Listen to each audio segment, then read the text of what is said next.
जय हिंद साथियों, स्वागत है आपका आज के क्लास में। आज का जो टॉपिक रहने वाला है वह बीए थर्ड सेमेस्टर हिंदी, जिसका भी मेजर पेपर हो, एमआईसी एमडीसी का यूनिट थर्ड का हम कंप्लीट करेंगे, एमजीसी थ्री का। ठीक है। इसमें देखिए आता है प्रयोगवाद, नई कविता और साठोत्तरी कविता। इसके पहले का यूनिट वन और टू पूरा कंप्लीट हो चुका है। आप लोग अगर वीडियो को नहीं देखें तो जाके आप पहले उनको भी देख लीजिए, क्योंकि क्वेश्चन पूरे सिलेबस से आता है, तो इसीलिए आप लोग को वह भी देखना जरूरी है। और आपका एग्जाम बहुत नज़दीक है, तो आपको जल्द से जल्द आपको तैयारी करनी चाहिए। और आपको एक वीडियो एक दो बार देखिएगा ना तो पूरा आपको याद हो जाएगा, क्योंकि यह बिल्कुल आसान भाषा में यहाँ पे कराया जाता है। ठीक है। तो चलिए शुरू करते हैं। तो सबसे पहले हमको क्या पढ़ना है, देखिए प्रयोगवाद के बारे में कि प्रयोगवाद क्या होता है। तो देखिए प्रयोगवाद हिंदी साहित्य की वह काव्य धारा है जिसमें कवियों ने नए नए प्रयोग करके कविता को आधुनिक रूप दिया है। प्रयोगवाद से ही नाम से यह स्पष्ट होता है कि इसमें प्रयोग किया गया होगा। तो नए नए प्रयोग करके कविता को आधुनिक रूप दिया गया है, मतलब आधुनिक तौर पर इसका एक अलग रूप दिया गया है। ठीक है। यह छायावाद और प्रगतिवाद के बाद विकसित हुई है, और इसमें व्यक्ति मनोवैज्ञानिक आधुनिक जीवन और नई अभिव्यक्ति शैली को महत्व मिला है। इसमें क्या क्या किस चीज़ को महत्व मिला है ज़्यादातर, देखिए छायावाद और प्रगतिवाद के बाद का यह युग है, और इसमें व्यक्ति की मनोवैज्ञानिकता और आधुनिक जीवन पर आधारित चीज़ों को इसमें रखा गया है। देखिए इसका समय काल जो होता है वह 1943 से लगभग 1952 53 या 54 के आसपास माना जाता है। एक दो साल आगे पीछे होगा, उससे दिक्कत नहीं है आपको। आपको एग्जाम में यह पूछा जा सकता है ऑब्जेक्टिव में कि प्रयोगवाद का समय सीमा क्या है। तो वो इसी के बीच रहेगा, इसके आसपास रहेगा, तो आप लोग टिक कर दीजिएगा आराम से। ठीक है। देखिए इसकी शुरुआत जो मानी जाती है वह तार सप्तक के एक 1943 के प्रकाशन से मानी जाती है। तो प्रयोगवाद की शुरुआत, ठीक है, तार सप्तक किसका है, तो अज्ञे जी का। और अज्ञे जी का बहुत बहुत महत्वपूर्ण योगदान रहा है प्रयोगवाद में, और उन्हीं से प्रयोगवाद की शुरुआत होती है। ठीक। और उसे प्रयोगवाद का संपादक भी माना जाता है, कौन सा, सतीचानंद हीरानंद वात्स्यायन अज्ञे को। ठीक है। उसके बाद देखिए क्या है कि इस प्रयोगवाद की पृष्ठभूमि कैसे तैयार हुई। तो प्रयोगवाद की पृष्ठभूमि को हम पढ़ेंगे। देखिए प्रयोगवाद की पृष्ठभूमि छायावाद की अत्यधिक भावुकता के खिलाफ प्रतिक्रिया थी। मतलब छायावाद के युग में क्या हुआ था, बहुत अधिक उसमें भावुकता आ गई थी। ज़्यादातर उसमें क्या हो गया था, भावुकता थी, कल्पनाओं पर आधारित हो गई थी, इन सब चीज़ों की महत्ता हो गई थी, जिसके खिलाफ यह प्रतिक्रिया थी। प्रगतिवाद की अत्यधिक सामाजिकता से असंतोष, मतलब प्रगतिवाद में ज़्यादातर क्या दे दिया था, उसमें समाज के बारे में ही दे दिया था, समाज की कुरीतियों को दिखाने लगा था। और ज़्यादातर मतलब कि साहित्य में वही सब चीज़ें, समाज ही स्थान घेर लिया था। तो इन सब के कारण साहित्य के क्षेत्र में असंतोष पैदा हो गया। और आधुनिक जीवन की जटिलताएं, आधुनिक जीवन में की जटिलताएं क्या है, तो देखिए आधुनिक जीवन के बारे में ही उसमें बहुत ज़्यादा मतलब अधिक देने लगा था, जिससे कि साहित्य में जब नए नए कवि आए तो उन्होंने अलग प्रयोग करना शुरू किया। ठीक है। क्योंकि पुराने चीज़ों से लोग ऊब चुके थे। और अब पश्चात विचारधारा का भी प्रभाव पड़ा, मतलब पश्चिम वेस्टर्न कल्चर का भी प्रभाव पड़ा। इन कारणों से कविता में नई शैली और नए प्रयोग शुरू हुए। और इसको अगर आपसे अगर ये 5 नंबर का पूछे, 5 मार्क्स में पूछे, तो आपको इसको ही विस्तार से लिख देना है, थोड़ा सा बना के, और क्या, बस सिर्फ इतना छाप दीजिएगा। ठीक। उसके बाद देखिए अगला क्या है कि प्रयोगवाद की प्रमुख प्रवृत्तियां क्या है। प्रयोगवाद की प्रमुख प्रवृत्तियां पूछा जाएगा आपसे, या प्रयोगवाद की विशेषताएं पूछी जाएगी, तो आपको इस तरह से लिखना है। हिंदी साहित्य में प्रयोगवाद वह धारा है जिसमें कवियों ने परंपरागत शैली से हटकर नए प्रयोगों, आधुनिकता और व्यक्तित्व की अभिव्यक्ति को महत्व दिया है। तो प्रयोगवाद में क्या हुआ है, तो कवियों ने क्या है, परंपरागत शैली जो पहले से चली आ रही थी, एक परंपरागत शैली जिसमें कविताएं रची जा रही थी, तो उन सब चीज़ों से हट कर नए चीज़ों को प्रयोग किया, और आधुनिकता पर आधारित था, और नया चीज़ उसमें नए नए चीज़ों को ऐड किया। ठीक। इसमें जीवन की जटिलताओं को नए ढंग से प्रस्तुत किया गया, जिसे इसमें जटिल जीवन को एकदम आसान तरीका से नए ढंग से प्रस्तुत करने का प्रयास किया गया। नवीनता, देखिए सबसे पहला इसका प्रवृत्ति क्या है कि नवीनता। प्रयोगवाद की सबसे बड़ी पहचान नवीनता है। कवियों ने कविता में नए नए प्रयोग किए, नवीनता मतलब नए नए चीज़ों का उसमें प्रयोग किया गया है, नया चीज़ें लाई है। ठीक है। उसके बाद पुरानी परंपराओं को तोड़कर नई राह बनाई है। क्या क्या है, तो पुराने जितने भी परंपरा से लिखी जाती थी साहित्य, उस सबको तोड़कर नया राह बनाया, नया रास्ता, ताकि आगे के कवि नए रास्तों पर चलकर साहित्य की रचना कर सके। उसके बाद दूसरा इसमें है कि व्यक्तिवाद। कवि ने अपने व्यक्तित्व पे व्यक्तिगत अनुभव, भावनाएं और विचार व्यक्त किए। कवि ने क्या किया, खुद के जो अनुभव थे उन, और उन खुद की उनकी जो भावनाएं थी, विचार था, उन सब चीज़ों को साहित्य में प्रस्तुत किया, यानी कि व्यक्त किया। ठीक। मैं की भावना इसमें भी प्रमुख बनी रही। मैं की भावना मतलब कि खुद का विचार उन्होंने ज़्यादा सर्वोपरि रखा, ठीक है। उसके बाद देखिए तीसरा है कि मनोवैज्ञानिक प्रवृत्ति। मनोवैज्ञानिक प्रवृत्ति क्या थी, तो मानव के अंतर्मन अवचेतन और जटिल भावनाओं का चित्रण किया। मानव के अंतर्मन को चित्रण किया और उनके जटिल भावनाओं का चित्रण किया कौन से युग में, प्रयोगवाद में।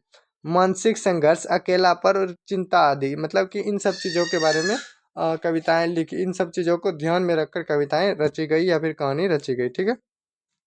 उसके बाद देखिए बौद्धिकता आता है। तो कविता में तर्क, विचार और चिंतन का महत्व क्या हो जाता है, कविता में क्या क्या दिखाई देती है, तर्क, विचार और चिंतन का महत्व हो जाता है। केवल भावनाएं नहीं रहती बल्कि सोच भी प्रमुख रहता है, कि केवल इन है कि भावनाओं में बहकर ही कविताएं लिखी गई, बल्कि सोच समझ कर लिखी गई और समाज के सभी चीज़ों को नज़र में रख कर लिखी गई, अच्छी भली सब चीज़ों को, ठीक है। उसके बाद देखिए प्रतीक और बिंब का योजना, मतलब प्रतीक का उपयोग कैसे किया गया। तो जटिल प्रतीक और बिंबों का प्रयोग किया गया, जटिल मतलब, और कविता को गहराई और बहुअर्थी बनाया, मतलब कविता को ज़्यादा से ज़्यादा गहरा, उसका अर्थ गहरा निकालने का प्रयास किया, और बहुअर्थी मतलब बहुत सारे अर्थों को देने का प्रयास किया, ठीक है। उसके बाद देखिए क्या हुआ कि भाषा और शैली में प्रयोग हुए। तो नए भाषा और नए शैली में प्रयोग हुए, तो नई भाषा, नए शब्द और नए वाक्य विन्यास बने, परंपरागत अलंकारिक शैली से अलग। मतलब नई भाषा बने, नए शब्द बने, नए वाक्य विन्यास बने, वह सब क्या थे, परंपरागत अलंकारिक शैली से हट करते सब चीज़ें। कभी कभी कठिन भाषा हो जाती थी, लेकिन यह कभी कभी होती थी। आधुनिक जीवन का चित्रण हुआ। आधुनिक जीवन के चित्रण को दर्शाया गया साहित्य में, जैसे कि शहर, मशीन और भीड़, अकेलापन, इन सब जो कि नई नई चीज़ें थी, आधुनिक चीज़ें थी, उन सब चीज़ों को दर्शाया गया।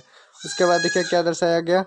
उसके बाद देखिए आधुनिक मनुष्य की समस्या और तनाव। आधुनिक मनुष्य की जितनी भी समस्याएं और तनाव, आधुनिक मनुष्य की समस्याएं और तनाव। स्वतंत्र अभिव्यक्ति, देखिए स्वतंत्र अभिव्यक्ति, कवि को अपने विचार व्यक्त करने की पूरी स्वतंत्रता थी। कवि को क्या थी, वह खुद के विचार को पूरी तरह से स्वतंत्र रूप से लिखते थे, किसी नियम या बंधन में बंधे नहीं थे। ऐसा नहीं था कि कोई नियम या बंधन था, तो बिना बंधन के, बिना नियम के वह अपने विचार को मतलब स्वतंत्र रूप से रख सकते थे सामने, ठीक है।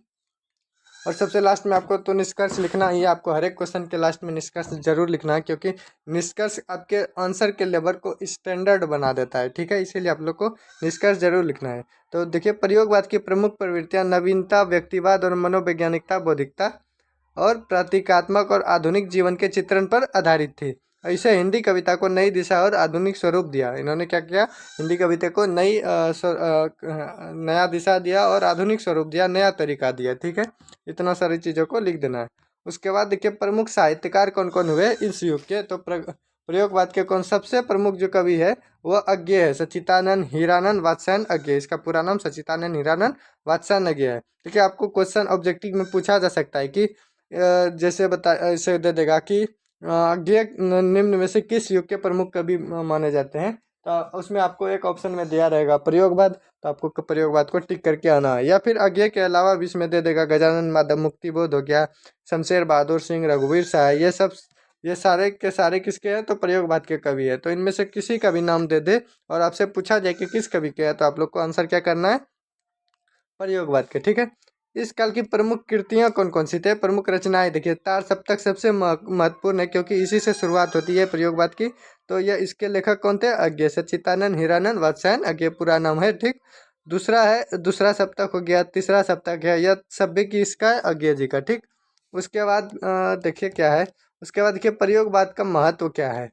तो प्रयोगवाद का महत्व जटिल और कठिन हो गई है, आम पाठक के लिए समझना मुश्किल, अत्यधिक बौद्धिकता। मतलब में क्या क्या चीज़ें हो गई, थोड़ा जो कविताएं हो गई वो ज़्यादा कठिन हो गई, जटिल हो गई थोड़ा, जिसे आम लोगों के लिए समझना मुश्किल तो हो गया। इसमें अबौधिकता का बहुत ज़्यादा यूज होने लगा। इन सब चीज़ों को प्रयोगवाद का यही सब चीज़ें महत्व है। और प्रयोगवाद की सीमाएं क्या क्या थी, यह सब क्वेश्चन आपको सब्जेक्टिव में पूछेगा, तो आपको थोड़ा सा बना के लिखना है कि जटिल और कठिन हो गई। क्या प्रयोगवाद की सीमाएं क्या होगी, थोड़ा सा जटिल और ज़्यादा कठिन हो गई, आम पाठकों के लिए समझना मुश्किल हो गया, अत्यधिक बौद्धिकता हो गया, ठीक है। ये लगता है सेम हो गया। मतलब यही सारी चीज़ें सीमा रही, ठीक। उसके बाद देखिए नई कविता है। नई कविता क्या है, तो नई कविता जैसे प्रयोगवाद के बाद शुरू हुआ कौन सी कविता, तो नई कविता। कविता हिंदी साहित्य की आधुनिक काव्यधारा है जो प्रयोगवाद के बाद विकसित हुई। इसमें कवियों ने आधुनिक जीवन की जटिलताओं, व्यक्ति के आंतरिक संघर्ष और यथार्थ को नए ढंग से प्रस्तुत किया। देखिए, जो नई कविता में है वो क्या क्या क्या प्रयोगवाद के विकसित हुआ। किसके बाद? प्रयोगवाद के बाद विकसित हुआ। आपसे पूछा जा सकता है कि नई कविता किस काल के बाद विकसित हुआ, तो यह प्रयोगवाद के बाद विकसित हुआ। ठीक। इसमें कवियों ने क्या किया, आधुनिक जीवन की जो जटिलताएं थी, व्यक्ति के जो आंतरिक संघर्ष थे, उसको यथार्थ रूप में, मतलब वास्तविक रूप में, यानी कि कल्पनाओं में बल्कि वास्तविक रूप में नए ढंग से प्रस्तुत करने का काम किया। यह कविता परंपरागत बंधनों से मुक्त होकर स्वतंत्र अभिव्यक्ति पर आधारित है। मतलब जो परंपरागत बंधन लगा था पहले से कि जो साहित्य की रचना इस प्रकार से करनी है, इसमें ये चीज़ें रखनी है, ये चीज़ें नहीं लिखनी है, तो उन सब चीज़ों से मुक्त होकर स्वतंत्र रूप से इसमें कभी अपने स्वतंत्र अभिव्यक्ति मतलब लिख सकते थे, उसमें अपना विचार को स्वतंत्र रूप से रख सकते थे। इस काल की समय सीमा जो मानी जाती है वो लगभग 1950 ईस्वी के बाद, यानी कि 50 या 53-54 के बाद मानी जाती है, लगभग 60 ईस्वी तक, 60 या 70 के आसपास ऐसे। ठीक है। उसके बाद देखिए क्या है, उसके बाद आई इसकी नई पृष्ठभूमि। नई कविता की पृष्ठभूमि क्या है? तो नई कविता की पृष्ठभूमि का इस मस्त प्रयोगवाद से विकसित हुई। किससे हुई? नई कविता की पृष्ठभूमि प्रयोगवाद से ही विकसित हुई। स्वतंत्रता के बाद का भारत, नए सामाजिक राजनीतिक बदलाव, मतलब स्वतंत्रता देखिए, उसके 1947 में हम लोगों को आज़ादी मिल गई, तो अब कविता में भी, जैसे पहले देखिए अंग्रेज के खिलाफ लिखा जाता था, विद्रोह सब चीज़ों को साहित्य के क्षेत्र में लाया जाता था, लेकिन अब तो देश आज़ाद हो गया, अब चीज़ें नहीं हो गई। राजनीतिक बदलाव भी आए, सामाजिक बदलाव भी आए, तो इस वजह से साहित्य में भी बदलाव आए। तो नई नई कविता में यही सारी चीज़ें हैं। शहरी जीवन और औद्योगिकरण, आधुनिकता, यह सब चीज़ें नई कविता की पृष्ठभूमि रही। ठीक है। द्वितीय विश्व युद्ध के भी प्रभाव रहे। आपको पता होगा 1939 से 45 तक द्वितीय विश्व युद्ध चला, तो उसका भी प्रभाव आपको इस युग में देखने को मिलेगा नई कविता में। ठीक। इन कारणों से कविता में जटिलता और यथार्थ आया। यथार्थ मतलब वास्तविकता आई। ठीक है। इतनी सारी चीज़ों को आपको लिख देना है। और अगर आपको ये सब्जेक्टिव में पूछा जाएगा, इसे भी सब्जेक्टिव में पूछा जाएगा, केवल लगभग 5 मार्क्स का पूछा जाएगा, तो इसी को आपको डिटेल्स में थोड़ा सा लिख देना है कि स्वतंत्रता के बाद कैसे कैसे क्या क्या हुआ, शहरी जीवन, औद्योगिकरण, इन्हीं सब चीज़ों को थोड़ा विस्तार करके लिख देना है। उसके बाद देखिए, नई कविता की प्रमुख प्रवृत्तियां क्या है, यह आपको पूछा जा सकता है। नई कविता की प्रमुख प्रवृत्तियां बतलाइए, या नई कविता की विशेषता को बताइए। तो आपको इस तरह से बताना है कि यथार्थवाद, मतलब कि जीवन की वास्तविक समस्याओं का चित्रण किया गया। यथार्थ मतलब वास्तव वास्तव में दिखाया गया, ऐसा नहीं कि कल्पनाओं में, बल्कि जीवन की वास्तविक समस्याओं का चित्रण किया गया। आधुनिक मनुष्य का संघर्ष और तनाव और अकेलापन, इन सब चीज़ों को दिखाया गया, वह भी यथार्थ के रूप में दिखाया गया। ठीक है। उसके बाद देखिए व्यक्तिवाद, व्यक्ति के अंतर्मन, भावनाएं और अनुभव। व्यक्ति के क्या क्या दिखाए गए? अंतर्मन, भावनाएं, अनुभव, इन सब चीज़ों को दिखाया गया। आत्म विश्लेषण और आत्म संघर्ष को दिखाया गया, इन सब चीज़ों को दिखाया गया। यही सब प्रवृत्तियां हैं नई कविता की, यही सब प्रवृत्तियां। ठीक। तीसरा है बौद्धिकता, कविता में विचार और चिंतन का महत्व बढ़ा, भावनाएं नहीं बल्कि गहराई भी बढ़ी। ठीक। उसके बाद देखिए मुक्त छंद, पारंपरिक छंदों का त्याग हुआ, मतलब जो परंपरा से चले आ रहे छंद, उन सब चीज़ों का क्या हो गया? त्याग हुआ। नए चीज़ें स्वतंत्र रूप से सामने आई, स्वतंत्र और स्वाभाविक अभिव्यक्ति हुई। उसके बाद देखिए प्रतीक और बिंब का प्रयोग हुआ। किस रूप में? जटिल और प्रतीकों और बिंबों का प्रयोग हुआ। जटिल से जटिल प्रतीकों और बिंबों का प्रयोग हुआ। कविता को गुण और अर्थपूर्ण बनाया गया। ऐसा नहीं कि मतलब उसका कोई रहस्य नहीं है, कोई गुण मतलब होता है रहस्य, कोई ऐसा नहीं है। मतलब कविता को अर्थपूर्ण बनाया गया कि कविता का वास्तव में कोई अच्छा सा अर्थ हो। ठीक। भाषा की सरलता पर गहराई के साथ, भाषा की सरलता भी दी गई, लेकिन उसमें गहराई थी। भाषा सरल लेकिन अर्थ गहरे होते थे। भाषा जैसे कोई शब्द बहुत सिंपल होता था, लेकिन उसका अर्थ निकालने जाइएगा जब आप, तो वह बहुत गहरा अर्थ होता था। रोजमर्रा के शब्दों का प्रयोग किया गया। इन सब चीज़ें, यही सब चीज़ें क्या है, तो नई कविता की प्रवृत्तियाँ, इसी को आपको विस्तार से लिख देना है। ठीक है। आधुनिक जीवन का चित्रण किया गया। आधुनिक जीवन का चित्रण, शहर, मशीन, भीड़, अकेलापन, इन सब चीज़ों का इस युग में चित्रण, इस युग के साहित्य में चित्रण किया गया। आधुनिक समाज की समस्याएं इसमें रखी गई। अस्तित्ववाद सोच, जो कि जीवन का अर्थ, अकेलापन और असुरक्षा, व्यक्ति की पहचान की खोज की गई। इन सब चीज़ों को मतलब केंद्र में रखकर चीज़ें लिखी गई। ठीक है। उसके बाद लास्ट में आपको निष्कर्ष लिखना है कि नई कविता की प्रमुख प्रवृत्तियों का निष्कर्ष यह है कि काव्य धारा आधुनिक जीवन की जटिलताओं, व्यक्तिवाद, यथार्थवाद और स्वतंत्र अभिव्यक्ति पर आधारित है। किस पर? स्वतंत्र अभिव्यक्ति पर आधारित है, व्यक्तिवाद पर आधारित है। तो यह सब चीज़ें लिखनी है आपको। इस काल के प्रमुख कवि कौन कौन से हो जाते हैं, तो अज्ञेय हो जाते हैं, गजानन माधव मुक्तिबोध हो जाते हैं, शमशेर बहादुर सिंह, रघुवीर सहाय और धूमिल साहब, ये सब सारी चीज़ें ये सब कवि आ जाते हैं। आपको अगर ऑब्जेक्टिव में पूछे इनमें से कोई सा भी नाम पूछे तो आपको बता दें। देखिए यह आप देखे होंगे कि प्रयोगवाद में आपसे पूछा गया कि मतलब अज्ञेय तो उसका भी था, माधव मुक्तिबोध तो नई कविता के भी था, लेकिन प्रयोगवाद का भी था। तो यहाँ आपको नई कविताएं नहीं देगा, नई कविता के बारे में यह नहीं पूछेगा, यह पूछेगा आपको प्रयोगवाद के बारे में ही पूछेगा। तो आपको प्रयोगवाद मार देना ऑप्शन, ठीक ऑप्शन रहेगा आपका प्रयोगवाद उसमें। फिर देखिए नई कविता का महत्व क्या क्या है, तो हिंदी कविता को आधुनिक स्वरूप दिया गया, हिंदी कविता को एक नया रूप दिया गया, व्यक्ति और समाज की जटिलताओं को उजागर किया गया और अभिव्यक्ति की स्वतंत्रता बढ़ाई, खुद की मतलब बोलने की स्वतंत्रता बढ़ाई गई। ठीक है।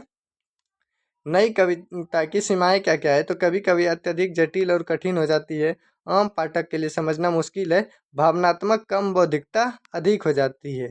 कभी कभी क्या हो जाती है कविता में कि आम पाठकों के लिए चीज़ों को समझना थोड़ा ज़्यादा मुश्किल हो जाता है, और भावनात्मकता का मतलब भावनाएं कम हो जाती है कभी कभी, और बौद्धिकता यानी कि बौद्ध मतलब ज़्यादा अच्छी चीज़ें, मतलब बौद्धिकता कहने का मतलब ये हो गया आपका जैसे कोई बौद्धिक विचार हो गया, इन सब चीज़ों की अधिकता हो जाती है। ठीक है। उसके बाद देखिए क्या है, साठोत्तरी कविता को अब देखते हैं। देखिए साठोत्तरी कविता हिंदी साहित्य की वह काव्य धारा है जो 1960 के बाद विकसित हुई। साठोत्तरी कविता कब विकसित हुई, तो 1960 ईस्वी के बाद विकसित हुई। ठीक। यह नई कविता के बाद की अवस्था है। साठोत्तरी कविता कब की अवस्था है, तो नई कविता के बाद की अवस्था है, जिसमें कवियों ने समकालीन जीवन की कठोर सच्चाइयों, राजनीति और भ्रष्टाचार और आम आदमी के संघर्ष को सीधे तौर पर और तीखे रूप में व्यक्त किया है। तो साठोत्तरी कविता में क्या है, साठोत्तरी कविता हिंदी साहित्य की कौन सी काव्य धारा है, कि वह हिंदी साहित्य की काव्य धारा 1960 के बाद विकसित हुई। 1960 से 70 तक इसका प्रभाव चलता है, या वर्तमान काल तक गलत दिया हुआ है। 1960 ईस्वी से 70 के बाद चलता है, प्रभाव अभी तक है, लेकिन इसका काल जो माना जाता है 60 से 70। ठीक है।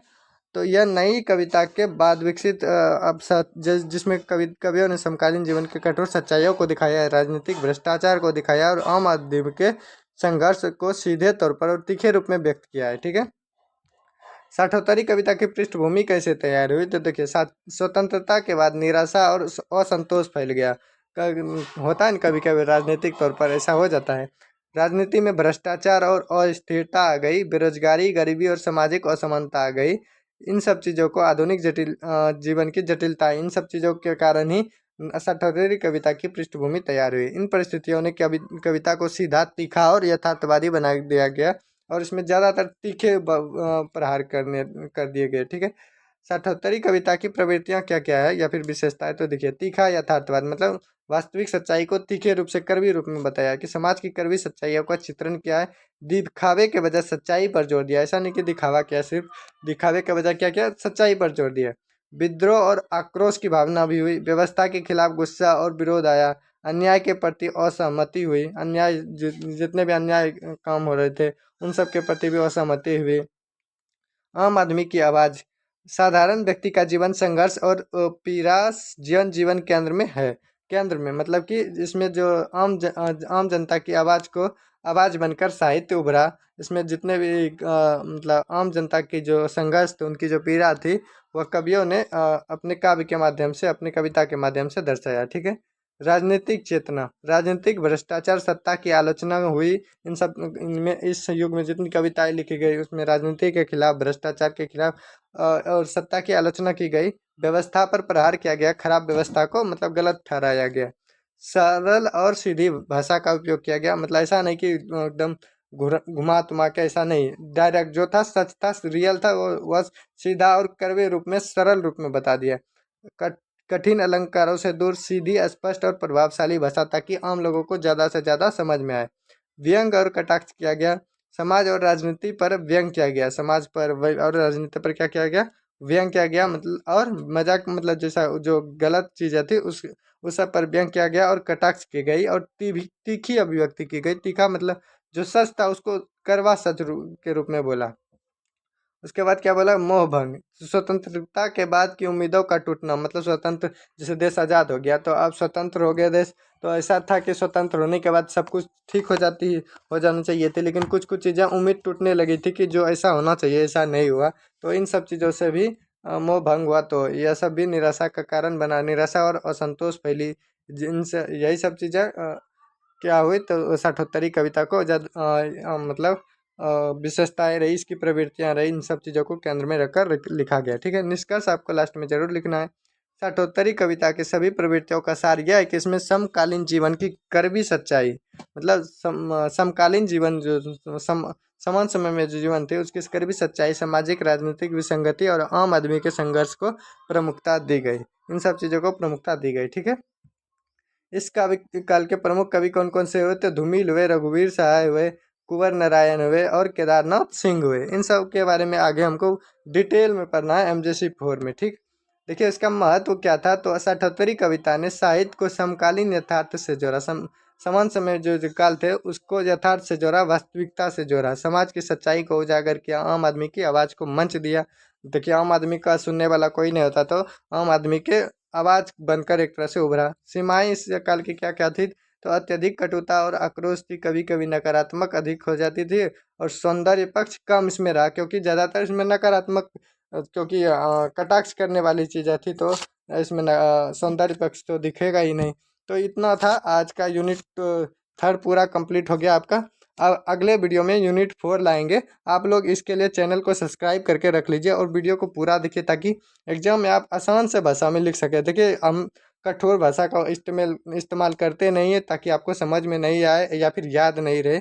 सिंपल भाषा का उपयोग करते हैं जो कि आपको आसानी से याद हो जाए और आप एग्जाम में जाकर वही लिख पाए। ठीक है, तो इसीलिए आप लोग चैनल को सब्सक्राइब कर लीजिएगा। मिलते हैं नेक्स्ट वीडियो में, तब तक के लिए धन्यवाद।